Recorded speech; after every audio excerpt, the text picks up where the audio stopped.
आप कौन हैं? आप असल में जीवन से क्या चाहते हैं? क्या हमारी जिंदगी बस किसी की नकल करने, डरने और किसी सत्ता को मानने में ही बीत रही है? ये कुछ ऐसे सवाल हैं जो मुझे लगता है हम सबको कभी ना कभी परेशान करते हैं। और आमतौर पर होता क्या है कि इन सवालों के जवाब के लिए हमें किसी किताब या किसी गुरु, किसी विचारधारा की तरफ धकेल दिया जाता है। हाँ, और देखिए, यही बात आज की हमारी चर्चा को इतना दिलचस्प बनाती है। हम एक ऐसे विचारक जिड्डू कृष्णमूर्ति के काम को समझने जा रहे हैं जिन्होंने इन सभी बाहरी रास्तों को पूरी तरह से नकार दिया। ये एक बहुत बड़ा दावा है। मतलब कई लोगों को तो गुरुओं या किताबों से शांति मिलती है, तो कृष्णमूर्ति उन सबको खारिज क्यों कर रहे हैं? उनकी मूल आपत्ति क्या है? देखिए, उनकी मूल आपत्ति अथॉरिटी यानी सत्ता से है। वो कहते थे कि जैसे ही आप किसी को अपना गुरु मान लेते हैं, आप सच की खोज बंद कर देते हैं। आप बस उस गुरु की नकल करने लगते हैं। कृष्णमूर्ति की पूरी शिक्षा जो उनकी किताब what are you doing with your life में भी साफ दिखती है, वो सिर्फ एक चीज पर जोर देती है, खुद को जानना, बिना किसी बिचौलिए के। तो आज हमारा मकसद जवाब खोजना नहीं, बल्कि सही सवाल पूछने की कला को समझना है। कृष्णमूर्ति हमें एक यात्रा पर ले जाते हैं, हमारे दुखों की जड़ तक। इसे एक प्यास की तरह समझ सकते हैं जिसे हम परत दर परत छीलेंगे। सबसे बाहरी परत है समाज की समस्याएं, हिंसा, लालच, बंटवारा। लेकिन कृष्णमूर्ति कहते हैं कि समाज को ठीक करने से पहले हमें अंदर की परतों को देखना होगा। और वो परतें हैं हमारे रिश्ते, हमारी महत्वाकांक्षाएं, हमारे डर। और जब हम उन सब परतों को भी हटाते हैं तो केंद्र में हमें क्या मिलता है? सिर्फ एक चीज, मैं या स्व। और कृष्णमूर्ति के अनुसार असली कहानी यहीं से शुरू होती है। ठीक है, तो इस प्यास की सबसे अंदरूनी परत से ही शुरू करते हैं। ये मैं या स्व आखिर है क्या? कृष्णमूर्ति कहते हैं कि ये कोई आध्यात्मिक या रहस्यमयी चीज नहीं है। बिल्कुल नहीं। उनके लिए स्व जो है वो हमारी यादों, अनुभवों, हमारी परवरिश, हमारे विश्वासों, डर और सुखों का एक बंडल है। बस ये वो सब कुछ है जो हमने समय के साथ इकट्ठा किया है। और यही स्व सारी मुसीबत की जड़ है, क्योंकि ये हमेशा विभाजन पैदा करता है। मैं और तुम, मेरा और तुम्हारा, मेरा देश और तुम्हारा देश, ये हमें सबसे अलग थलग कर देता है। मैं उन पलों के बारे में सोच रही हूँ जब ये मैं गायब हो जाता है। जैसे जब हम कोई खूबसूरत सूर्यास्त देख रहे हों या किसी संगीत में पूरी तरह डूब जाए। उन पलों में कोई संघर्ष, कोई अकेलापन नहीं होता। कृष्णमूर्ति उन्हीं पलों की ओर इशारा करते हैं, लेकिन फिर सवाल उठता है कि ये स्व बनता कैसे है। और यहाँ उनका सबसे क्रांतिकारी विचार आता है जो हमारे सोचने के तरीके पर ही सवाल उठाता है। वो कहते हैं कि विचारक और विचार अलग नहीं हैं। The thinker is the thought. एक मिनट, ये थोड़ा उलझाने वाला है। मतलब हम तो हमेशा यही सोचते हैं कि एक मैं है जो सोचता है। आप कह रहे हैं कि कोई सोचने वाला है ही नहीं, बस सोच की एक धारा है? हाँ, कृष्णमूर्ति के अनुसार विचार हमारी यादों की मशीन से निकलने वाली एक प्रतिक्रिया मात्र है। जब कोई सवाल पूछा जाता है तो हमारा दिमाग अपनी मेमोरी में जवाब खोजता है और उससे पेश कर देता है। ये पूरी तरह से एक मैकेनिकल प्रक्रिया है। कोई अलग से विचारक नहीं बैठा जो ये सब कर रहा है। विचार ही विचारक को बनाता है। तो अगर मैं सही समझ रही हूँ तो हम जिस चीज को अपनी सबसे बड़ी ताकत मानते हैं, हमारी सोचने की क्षमता, कृष्णमूर्ति के अनुसार वही हमारी समस्या की जड़ है। ये तो पूरी तरह से उल्टा है। मतलब सोचना ही समस्या है। ठीक पकड़ा आपने। ये पूरी तरह से उल्टा है। हम सोचते हैं कि हम और ज्यादा सोचकर और ज्यादा विश्लेषण करके अपनी समस्याओं को हल कर लेंगे। लेकिन कृष्णमूर्ति कहते हैं कि मनोवैज्ञानिक डर, ईर्ष्या, लालच, ये सब विचार से ही पैदा होते हैं। विचार अतीत के दर्द को याद करता है और भविष्य में वैसा ही होने का डर पैदा करता है। इसलिए विचार उस स्व की समस्या को हल नहीं कर सकता जिसे उसने खुद बनाया है। ठीक है, तो विचार ही स्व को बनाता है और डर पैदा करता है। ये समझ में आता है। लेकिन इससे हम एक बहुत बड़ी उलझन में पड़ जाते हैं। अगर हम अपने दिमाग का इस्तेमाल करके इस जाल से बाहर नहीं निकल सकते तो रास्ता क्या है? हम तो फंस गए। कृष्णमूर्ति यहाँ से आगे का रास्ता कैसे दिखाते हैं? यहीं पर उनका वो सबसे शक्तिशाली विचार आता है जो प्यास की सभी परतों को एक साथ जोड़ देता है। आप जो हैं, दुनिया वही है। दुनिया हमसे अलग कोई चीज नहीं है।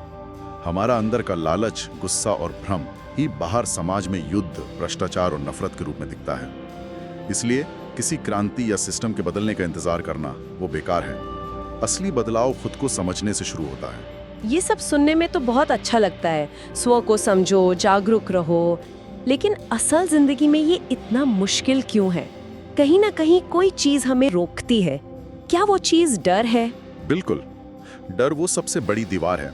और यहाँ भी कृष्णमूर्ति एक बहुत जरूरी फर्क बताते हैं, शारीरिक डर और मनोवैज्ञानिक डर के बीच। शारीरिक डर जैसे तेज आती गाड़ी को देखकर पीछे हटना, ये जरूरी है, स्वाभाविक है, ये हमारी बका के लिए है। लेकिन मनोवैज्ञानिक डर जैसे नौकरी छूटने का डर या अकेले रह जाने का डर या लोग क्या कहेंगे इसका डर, और ये सारे डर विचार से पैदा होते हैं। ये अभी इस पल में सच नहीं है, ये भविष्य के बारे में सोचने या अतीत की किसी बुरी याद से पैदा होते हैं। और यही डर हमें एक और भ्रम की ओर ले जाता है, सुरक्षा की तलाश। हम रिश्तों में, नौकरी में, विचारों में, हर जगह एक मनोवैज्ञानिक सुरक्षा का किला बनाना चाहते हैं। लेकिन कृष्णमूर्ति यहाँ एक और चौंकाने वाली बात कहते हैं कि मनोवैज्ञानिक स्तर पर कोई सुरक्षा होती ही नहीं है, यह सिर्फ एक धोखा है। सच तो ये है कि मन के लेवल पर हम पूरी तरह से असुरक्षित हैं।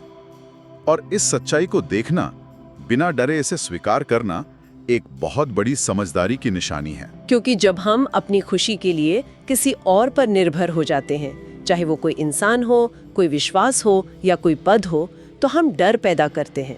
क्योंकि जिस चीज पर हम निर्भर हैं, उसे खोने का डर हमेशा बना रहता है। और ये डर महत्वाकांक्षा और प्रतिस्पर्धा को जन्म देता है। हमारी पूरी शिक्षा प्रणाली इसी पर बनी है, तुलना पर। तुम उससे बेहतर हो, तुम्हें फर्स्ट आना है। मुझे एक दोस्त याद आ रही है जो संगीत से प्यार करती थी, लेकिन वो एक सफल वकील बनने के लिए लॉ स्कूल चली गई। वो आज सफल है पर खुश नहीं है। शायद यही वो कुछ बनने की दौड़ है जिसके बारे में कृष्णमूर्ति बात कर रहे हैं। बिल्कुल यही।